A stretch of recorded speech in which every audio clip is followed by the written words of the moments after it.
Excuse me, Flo?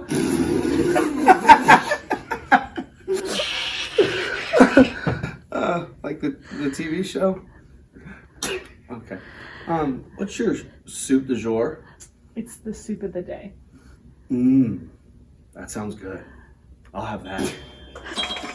Welcome to Omaha, Nebraska, where we are going to entertain you today with, of course, Soup du Jour, which is to say, it's the soup of the day. We hope you liked our last episode. We hope this one gets better, just like with anything. Yeah, maybe not quite as weird as the last one. Probably but I don't know. not. I'm just... Cole has here. no idea what we're doing. I have the plan for Soup du Jour today, and I hope that you find it enjoyable. But to start, we must have our soup of the day. And what are we having, Cola? We are having eggnog, which I've never drank before. So I'm a little nervous. If you like eggnog, let us know what it is. Do you like about it? Do you buy it like this, or do you make this your is own? an Evan Williams brand, and it says Kentucky Straight Bourbon Whiskey, Blended Whiskey, Rum, and Brandy. And that just sounds scary. It's nice and cold. And then we're pouring it in these, you'll have to show them the glass, Mom. These beautiful glasses that we received from Sterling Cut Glass, which is a new supplier we just found, and they have been fabulous, and their stuff is beautiful. And so this is gonna be the first thing I drink out of it. Oh boy. Cheers. Cheers. Let's see.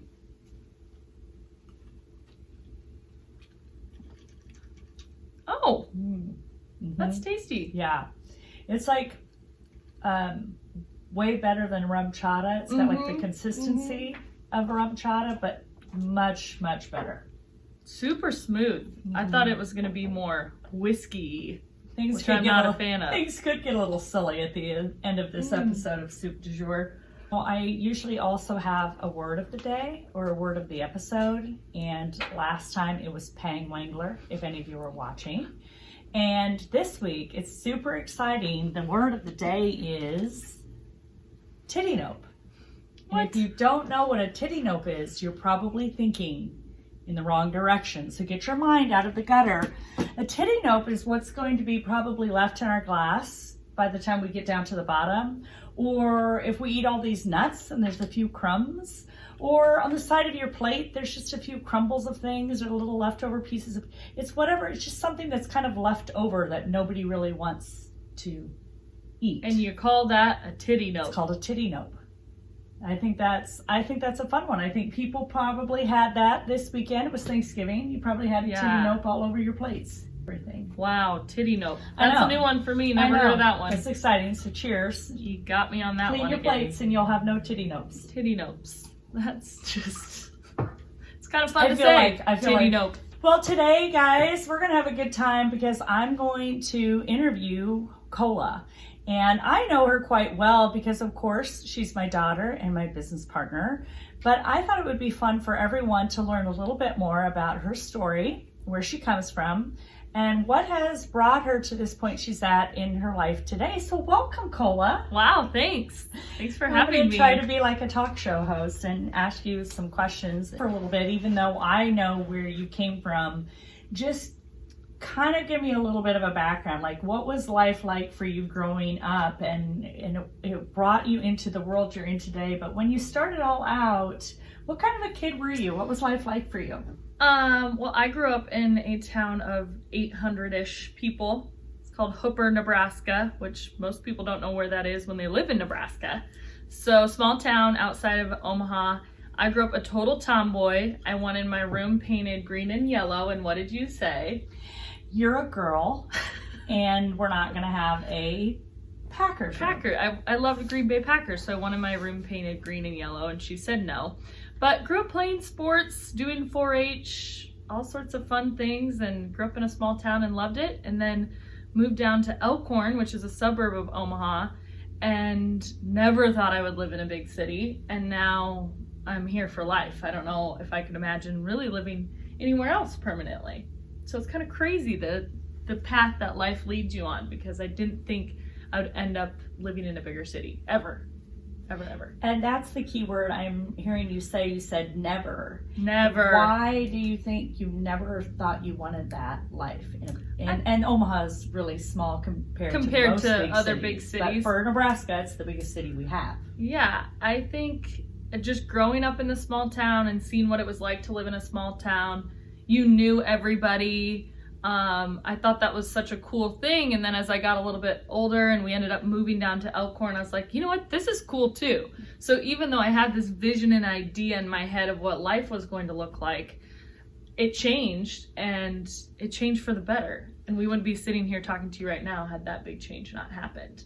And so I think throughout life, there's those big moments that, man, they suck at the time because we went through some tough stuff, and that was why we left the small town. But overall, it leads you to where you're supposed to go. And that's why we're sitting here right now. Exactly. And you are a pang wangler, which means you had different things happen to you, but you smile the whole time and you make it look relatively easy. So let's pull on that thread a little bit. Where did you have some failures? Or there could be failures or challenges, but let's just focus on the word failure right now. Where did you feel like you failed in your life that maybe was a catalyst for moving you forward to something else you wanted to do? Well, I feel like there's lots of examples of times that you fail, but some of them that stick out, relate to the sports world. And so I was a volleyball player. I loved playing volleyball. Went out to the University of Nebraska at Kearney and played volleyball there.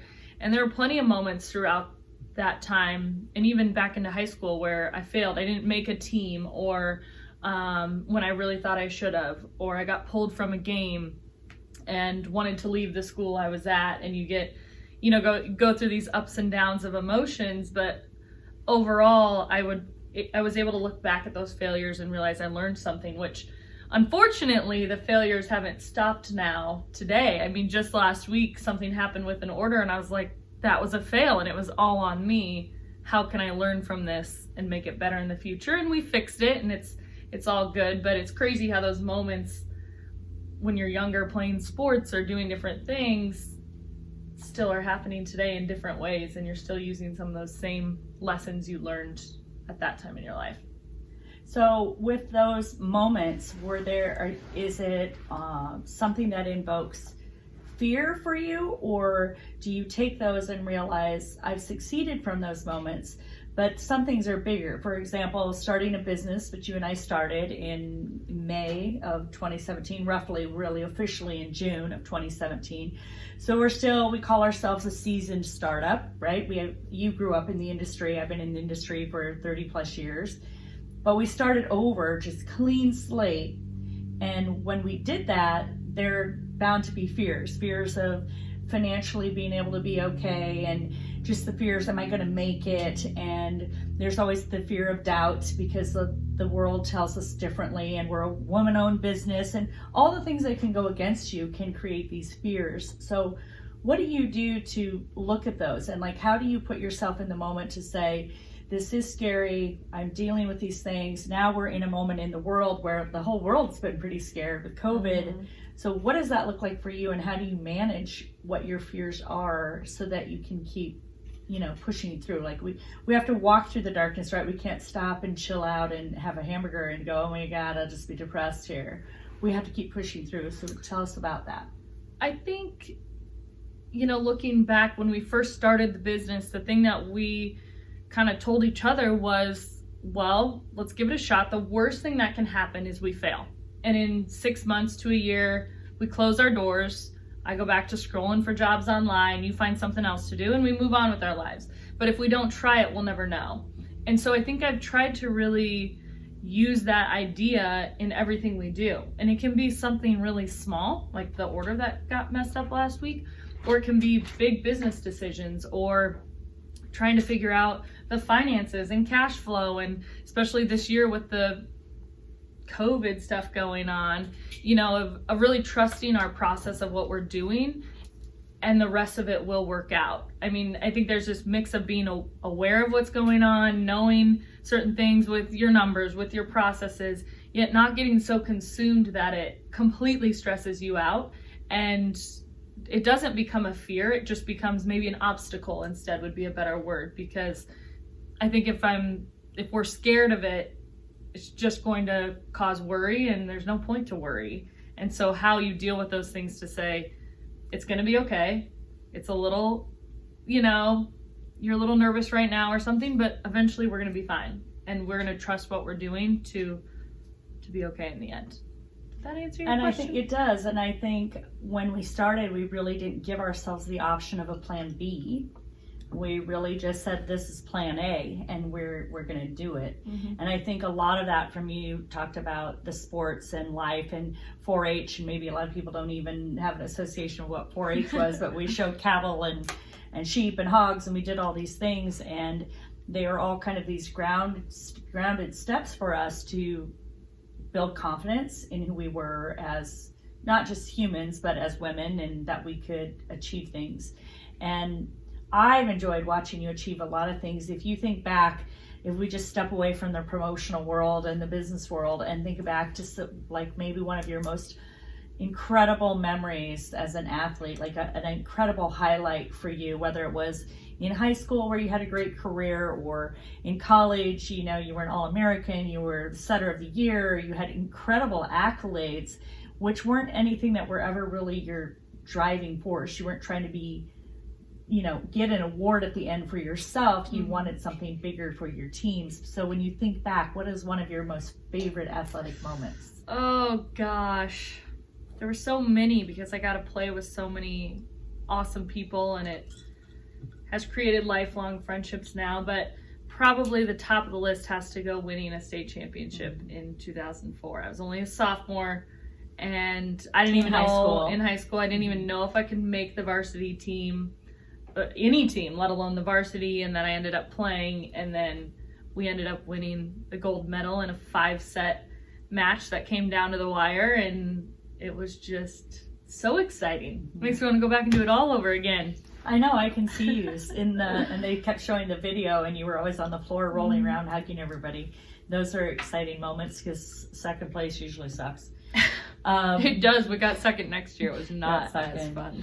Yeah, I remember those moments too, and they were so much fun. And I remember a lot of really fun moments in college. And what the difference was, in high school, I was usually on the bench coaching you. Mm-hmm. And then when you were in college, I got to go to the bar with the other parents, and I got to be a parent. Yeah. And then, have a couple beers and go to the games, and then that added just a whole other element of fun watching you play those sports. But I think all of that, when you were in college, what was your major in your mind? Like, what did you think you were going to do? What were you studying? I was studying business administration with a Spanish minor.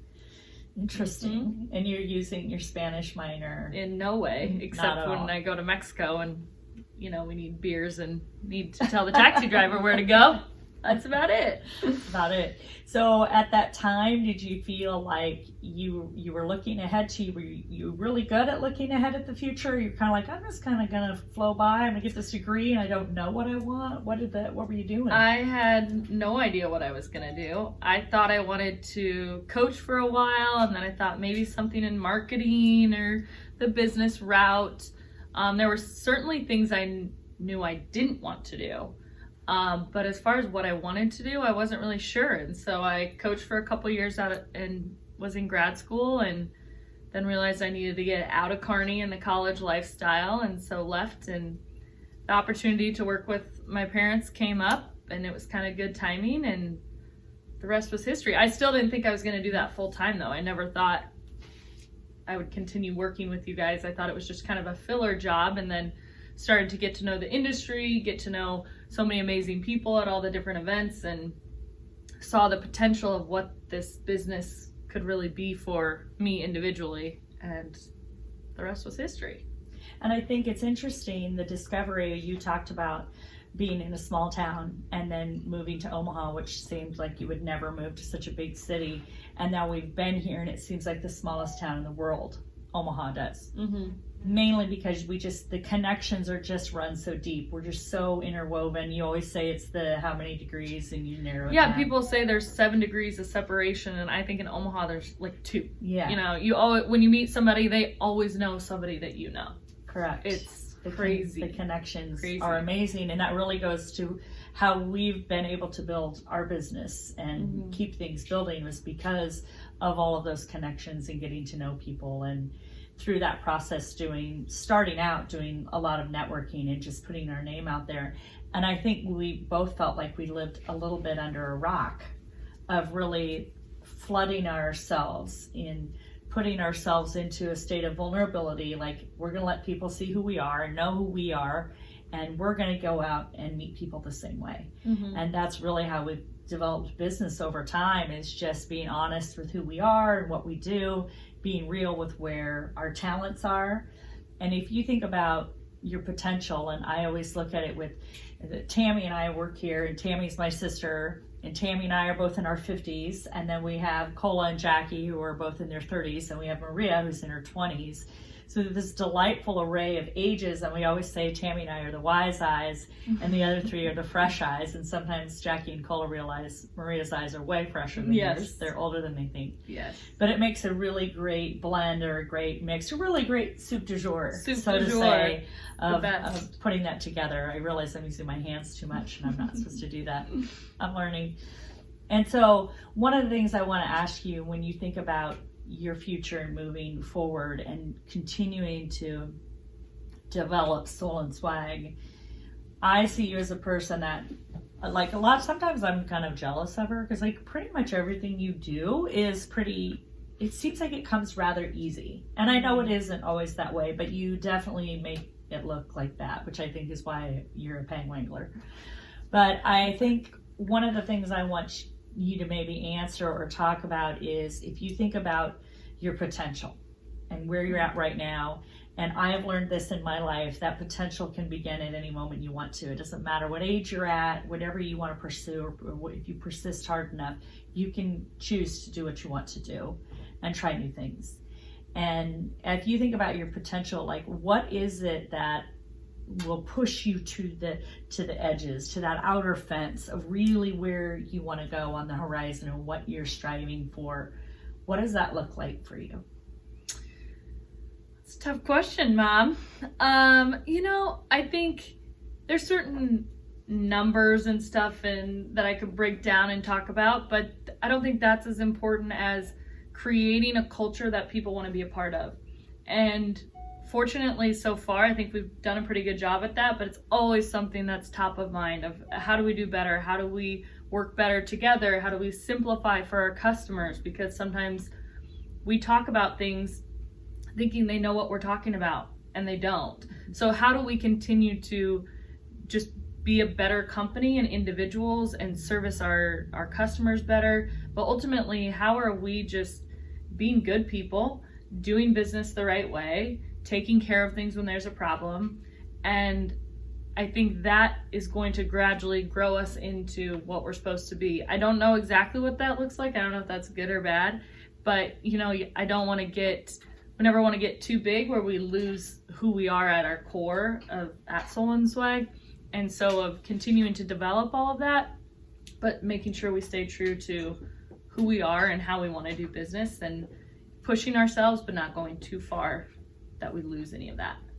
That's an awesome answer. I love that. This I is love a being tough question. I love being on this journey with you, and it's so much fun. And this has been fun to add this element in here. I didn't mean to just put Cola on the spot today, but I kind of did. She's like, "What are you going to ask me?" And I didn't tell her because I knew she'd have brilliant, wonderful answers. And sometimes we're going to be a little crazier like we were last week and do goofy things. And sometimes we're just going to kind of maybe dig in a little deeper and ask some fun, but yet heavier questions so that we can all relate with each other. So with all the goofiness that goes on in my brain and all of the humor that we have here, we have to have the real conversations as well. And I think that's what makes us all better humans and better balanced with connecting with all of you out there and with each other right here at Soul and Swag. Yeah, and share with us maybe what some of your fears are, and as we head into a new year and put this crazy year behind us and still more craziness ahead, maybe not your fears, but some of the biggest obstacles you have. I don't like the word fear sometimes. I don't know, I have a mixed feeling with the word fear. So what are some of the obstacles, and how are you looking to to handle those.